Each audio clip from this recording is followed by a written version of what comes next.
Welcome back to This Morning. Now, she's the noughties TV icon we all watched as the brilliant, the outrageous Amber Gates on Footballers' Wives. But now Laila Rouass is stirring it all up in Albert Square. Yeah, her character Ayesha arrived in Wolford earlier this week and she's already shaken things up for the panacea for her family. Let's take a little look.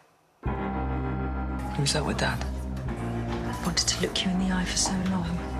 To understand why you took my husband's life. Ayesha? I'm sure you want some answers. You're playing games. Maybe I shouldn't have come. He thought I was having an affair with her deep, but it was you who I had feelings for. I knew what Nish thought, and I never corrected him. I'm sorry. The only person responsible for Hardeep's death is Nish. I knew I was gay. I've known since I was a kid. Eve, this is Ayesha. Ayesha, this is Eve. Hi. I guess you could say that she was Suki's first love. Part of me regrets selling the business down here. Well, there's nothing stopping you from expanding. It'd just be nice to help out an old friend. I'm delighted to say Laila joins us now. You're enjoying those clips as much as we I'm were. looking at Eve's little face. Bless her.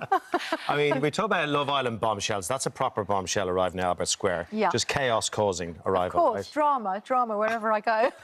What was it like, you know, going to Albert Square? What was your first day like? Because it's huge, it's absolutely massive, and it's been a big part of your life for a very long time, hasn't it? Well, I'm an Eastender, so I remember the first scene in Eastenders. I remember, like, Dr. Legg going into like a basement apartment or something and finding a dead body. I remember that.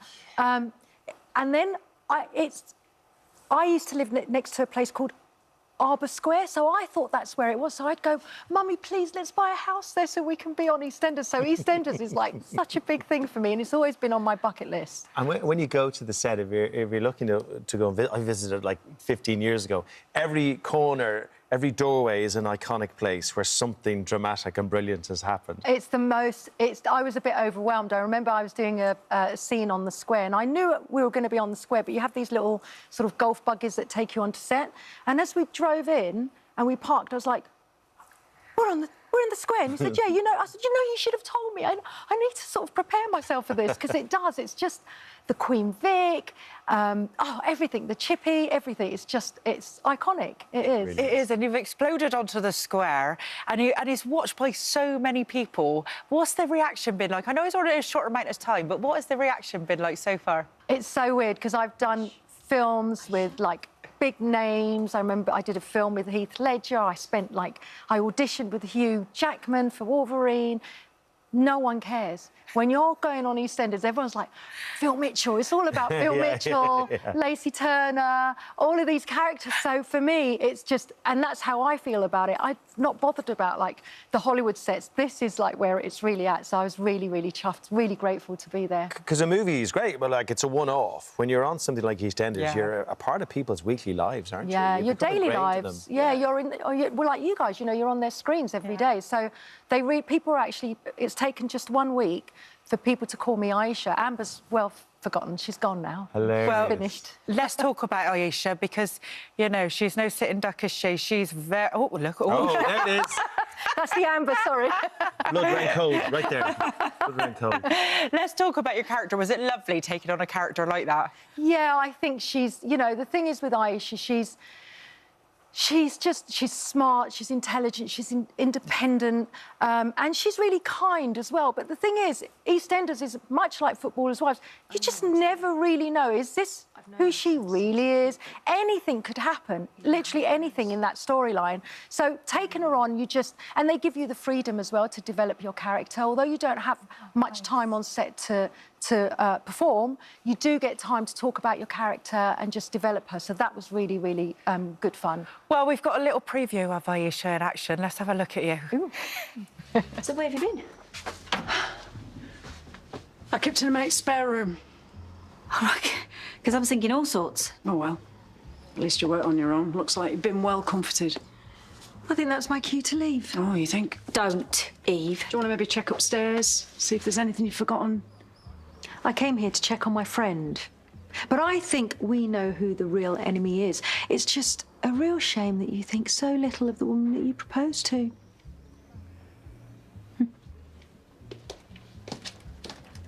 don't want to Do you know my favourite bit there is when you go...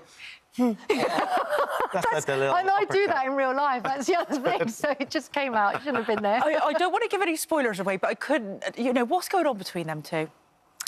Well, they're just friends. Oh, really? Yeah, All right. they're just friends. That's all I'm saying. Not giving too much away there, like, No, very they're good. close friends. I mean, you know, you've got to remember they were neighbours, and she's come in. Nish is dying, so it's a lot for Ayesha to take on. But there's that sort of familiarity with Suki's character, and so I think it's she's found, and they've both changed their lives so much since they last saw each other. So Can there's we that reminisce? Can we reminisce? connection. I know right? where you're going with this.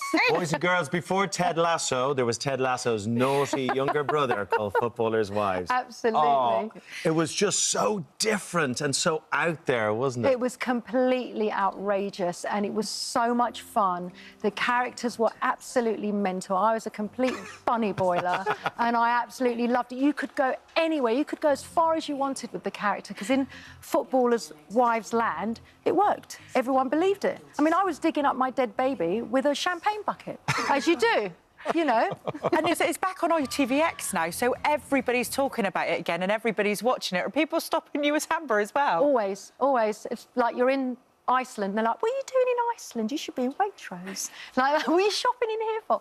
But it was just, no, everyone, it's Amber Gates. I'll always be Amber Gates. Because you haven't changed a bit. You don't Thank look you. any Honestly. different. You Thank do you. not look... I turned around and I thought, God, you just look exactly the same. Oh, thank you. That's very kind. How much laughing did you do on the set of Footballers' Wives? Always, always. We'd get the scripts and I'd be phoning up the producer going, we can't do this. This is outrageous. And like, well, that's why we're doing it. So you'd read these scripts, the lines, if you're acting it as well. Me and Ben Richards, we'd constantly be just like take after take because we just couldn't stop laughing. Some of the things are just crazy. You've taken on some of these huge roles. You've played these really powerful women, incredible roles, and roles that we all remember. But you're very big into manifesting, aren't you? Yes. You spent quite a bit of time in India. I lived in India for 7 years and I didn't know I was manifesting, but I always used the practice of manifesting. And I remember being up on the Nepalese border, the Tibetan border, and we were stuck there because there was a landscape. And I really got into Buddhism and I just spent time with the monks there. And I thought, I really want to meet the Dalai Lama. So I manifested that. And a month later, I was in the same room with him. He blessed me. So I was like, this works. This really works. So I didn't put the title to it, but it's the same practice. How does your manifestation take place? What are you doing? So you're imagining something you want to Well, there's happen? many steps before you start imagining. You've got to get rid of the self-doubt, the self-limiting beliefs. That's really hard work. And then you've got to, visualise it. And what happens is your subconscious wants to please you. It wants to help you. And so you start doing... It's not just about sitting there and thinking about things and they'll happen. You actually start doing things. It's a very active practice, but it works. It's a science. OK, so it is a real thing, because even subconsciously, you're taking the steps towards that end goal. Yeah, because you've got rid of that self-doubt as well. And you're worthy of it. You've got to believe that you're worthy of it. And that must help with your etiquette classes for children. Yes, I mean, you know, I had so many parents that go, no, my child's a lost cause. Yeah, well, I said the same thing. Yeah, and they're not. And it's not about fitting in. It's not about having a certain personality or speaking in a certain accent. It's just about manners. It's about, and I do workshops for children, and we just teach them that manners, manners are good, and we're taking away all the stuffy stuff that you don't need in modern day. But we teach them about introductions, how to introduce yourself properly, because a lot of people think it's like, oh, nice to meet you, but that's the wrong way to introduce yourself.